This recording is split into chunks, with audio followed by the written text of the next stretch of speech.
Olá pessoal, sou o professor Gustavo Adolfo. Bem, na nossa aula de hoje a gente vai continuar a falar sobre a circunferência trigonométrica, né, que foi um assunto que a gente começou na aula anterior. Bom, o que a gente fez na aula anterior foi montar a base para definir a circunferência trigonométrica. Então a gente viu, né, como obter a equação de uma circunferência, a gente fez uma revisão, né, de alguns resultados importantes da trigonometria no triângulo retângulo e a gente fechou a aula anterior, né, definindo o que é um arco orientado, certo? Bom, então agora vamos definir a circunferência trigonométrica. Então, para começo de conversa, considera aqui uma circunferência centrada no ponto 0,0, ou seja, centrada na origem do sistema de eixos cartesianos, né, onde o raio dessa circunferência é igual a 1. Tá certo?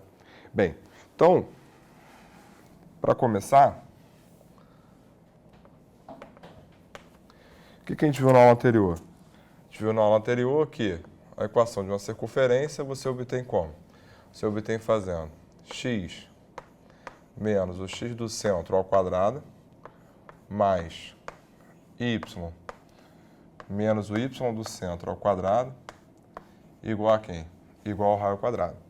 Bem, mas o que ocorre? Ocorre que o nosso centro é o ponto 0, 0, ou seja, então o x do centro é 0 e o y do centro é 0. Então isso aqui vai me dar o quê? Então isso aqui me dá que a equação da circunferência ela começa como x menos 0 ao quadrado mais y menos 0 ao quadrado. Tudo isso igual a quem? Igual ao raio ao quadrado. Mas o raio que a gente tomou foi qual? Foi 1. Então, tudo isso fica igual a quem? Tudo isso fica igual a 1 ao quadrado. Ou seja, então a equação da nossa circunferência ficou como? Ficou x ao quadrado mais y ao quadrado igual a 1. Vou chamar a circunferência de C1 para fazer referência ao raio unitário. Tá, então,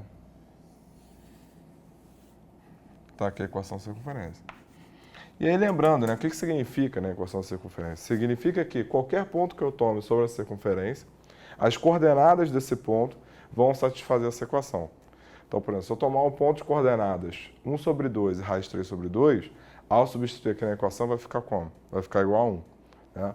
1 sobre 2 ao quadrado é 1 quarto, raiz de 3 sobre 2 ao quadrado é 3 quartos, 1 quarto mais 3 quartos dá 4 quartos, que é exatamente igual a 1. Então, isso significa essa equação. Qualquer ponto da circunferência que pertence à circunferência, ao pegar essas coordenadas e substituir aqui, a equação permanece verdadeira. Perfeito? Então, essa é a primeira coisa que eu tenho. Bem, o que acontece? Então, eu tenho aqui uma circunferência centrada na origem, raio 1. Se eu tomo um ponto sobre a circunferência, esse ponto ele pode percorrer sobre a circunferência em dois sentidos.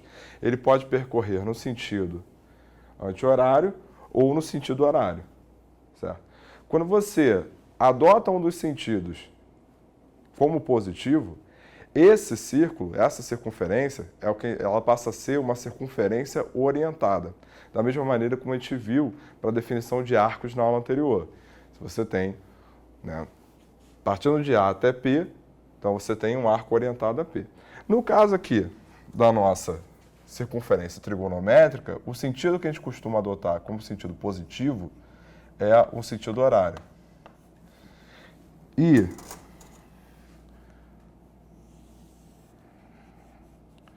o sentido horário é o sentido o quê?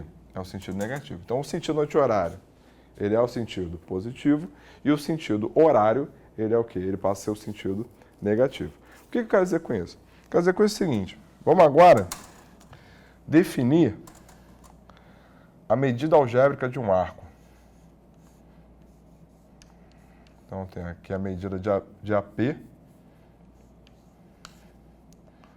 onde isso aqui será a nossa medida algébrica de AP. Tá. Então, o que ocorre é o seguinte. Quando eu pego o sentido anti-horário, ou seja, o sentido positivo, eu tenho o seguinte.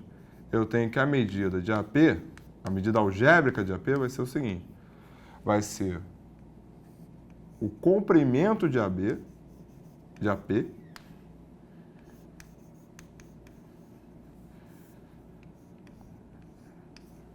associado ao quê? Ao sinal positivo. Então, o que eu quero dizer com isso é o seguinte, se eu pego e sigo no sentido de A para P, no sentido anti-horário, então a medida algébrica desse arco vai ser esse comprimento com o sinal o quê? Com o sinal positivo. Agora, se eu sigo o sentido horário, então isso me dá que a medida algébrica de AP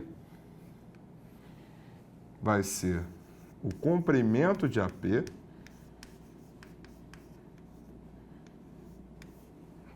só que associado aqui. Associado ao sinal de menos. Ou seja, então o que eu estou dizendo é o seguinte, a medida algébrica do arco AP indo no sentido horário vai ser esse comprimento desse arco, só que com o quê? Com o sinal de menos na frente.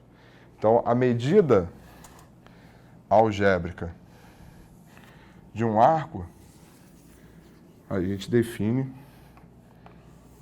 dessa forma. Então, por isso que na circunferência trigonométrica o sentido anti-horário é o sentido positivo e o sentido horário é o sentido negativo. Tá?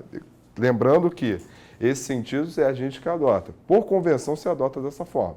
Se você adotar ao contrário, tudo bem, só que você vai ter todos os resultados diferentes em relação à convenção. Então, a gente vai seguir a convenção. Então, se convenciona que sentido anti-horário positivo, sentido horário negativo, e a definição da medida algébrica de um arco, ela é dada dessa forma. Então, você pega, no sentido anti-horário, é o comprimento desse arco associado a quê? Associado ao valor positivo. E a medida algébrica no sentido anti-horário é o comprimento desse arco, só que o quê? Só que associado a esse sinal negativo, associado ao sinal de menos.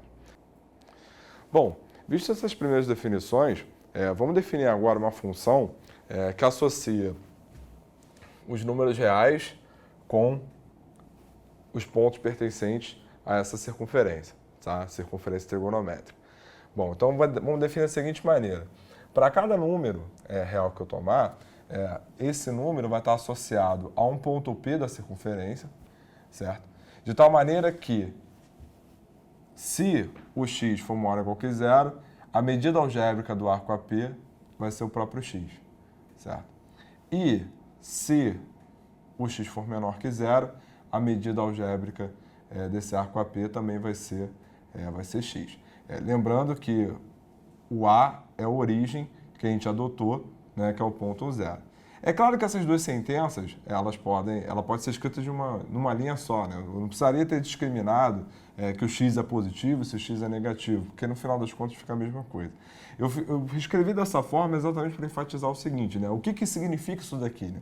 Isso aqui significa o seguinte, se você pega um número positivo, né, esse ponto P ele pode andar sobre a circunferência, como a gente vê agora, tanto no sentido anti-horário, que é o sentido positivo, quanto no sentido horário, que é o sentido negativo.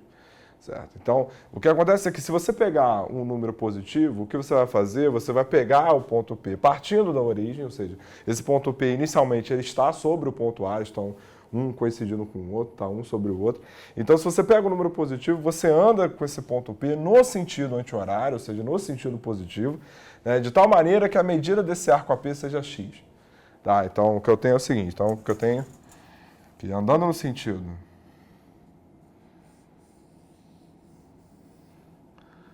positivo, eu vou ter o quê? Eu vou ter que esse arco aqui é x.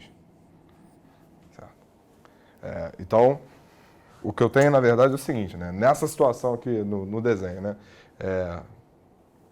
A imagem de x é o ponto P. No caso aqui, com x maior ou igual que zero. Se eu pego esse mesmo valor, só que o oposto, ou seja, se eu pego o oposto desse cara, né, seria o menos x, digamos, né, eu vou ter o quê? Eu pego o menos x, né? O que vai acontecer aqui, né? Eu vou ter um arco de mesmo comprimento, só que agora, em vez de andar no sentido anti-horário, eu vou andar no sentido horário, né? Por quê? Porque se eu adotei o x positivo, o menos x vai ser negativo. certo? Então, o que vai acontecer? Né? Então, eu vou andar com esse cara nesse sentido aqui. Então, repare que, em valor absoluto, esse comprimento tem o mesmo valor. A diferença é que, quando eu ando no sentido anti-horário, eu paro no ponto P. Quando eu ando no sentido, quando eu ando no sentido anti-horário, eu paro no ponto P. E quando eu ando no sentido horário, eu paro no ponto P'. Então, se a imagem de x é o ponto P, quando x é maior ou igual que zero, pegando o oposto, né? Ou seja, então pegando menos x, eu vou andar para cá, né? Se x é positivo, menos x é negativo, então eu vou andar para cá. E andando para cá, eu vou parar onde? Eu vou parar no ponto P'. Então, a imagem de menos x, nessa situação descrita, vai ser quem? Vai ser exatamente o ponto P', onde o ponto P' é o simétrico do ponto P em relação ao eixo das abscissas. Certo? Então, nessa função, né, essa função que a gente acabou de definir, o que ela nos dá? Ela nos dá o seguinte, você pega para cada número real, ela vai estar associada a um ponto.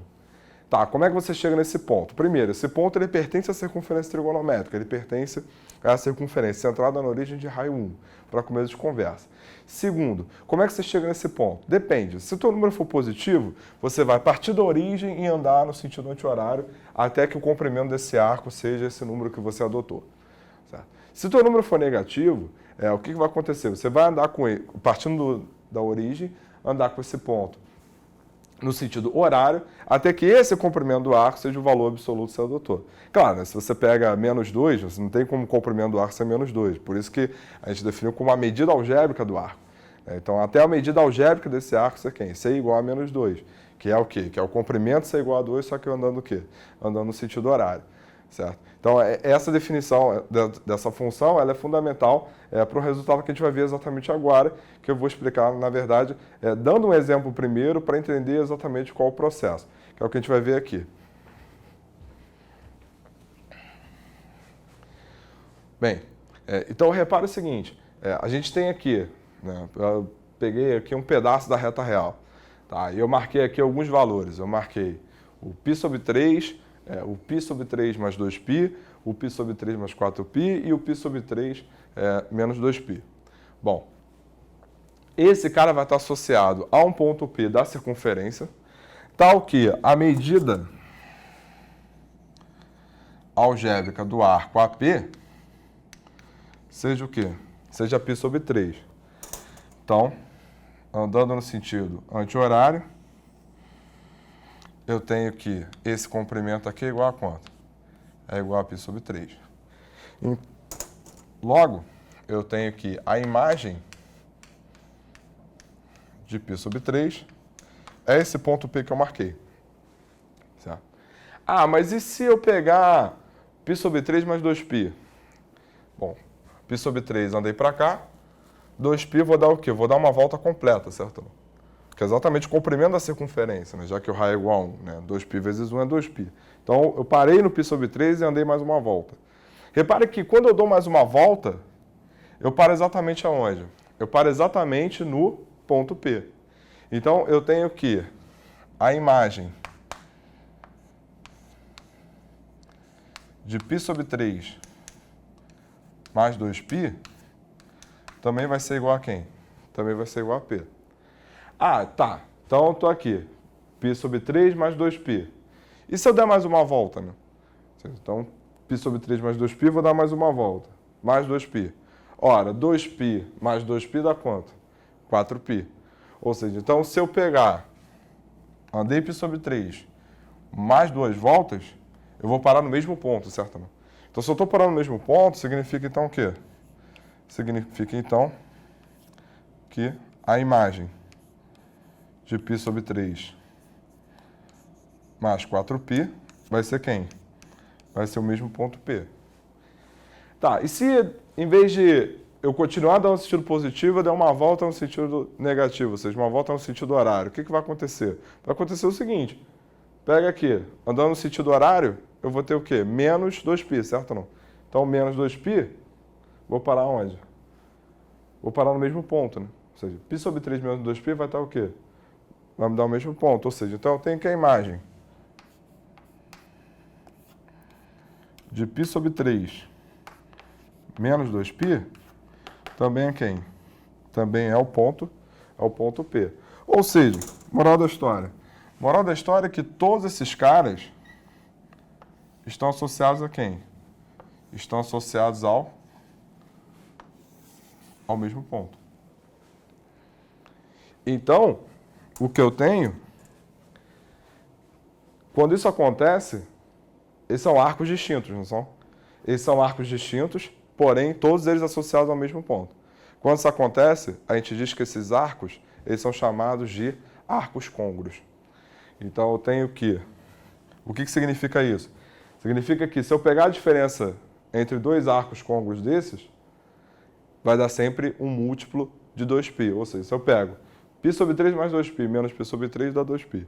Se eu pego π sobre 3 mais 4π menos π sobre 3 dá 4π, que é um múltiplo de 2π, porque é 2 vezes 2π.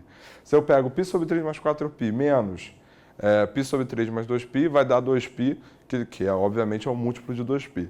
Certo? Então, como é que a gente pode definir, então, os arcos côngruos? Né? Então, eu tenho que um arco X, ou melhor, um arco Y é côngruo a um arco X quando Y menos X é um múltiplo de 2π, ou seja, então ele é 2π vezes K, onde esse K tem que ser o quê? Tem que ser um número inteiro. E aí disso nós temos o quê? Nós temos então que o Y ele é igual então a X mais 2π vezes K.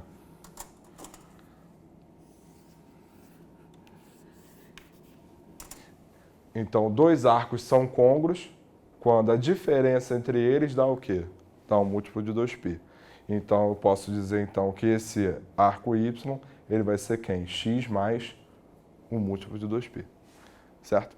Então, com isso a gente definiu o que é um arco, que são arcos côngruos, certo? E esse conceito ele é fundamental porque está por vir, para as nossas definições da próxima aula.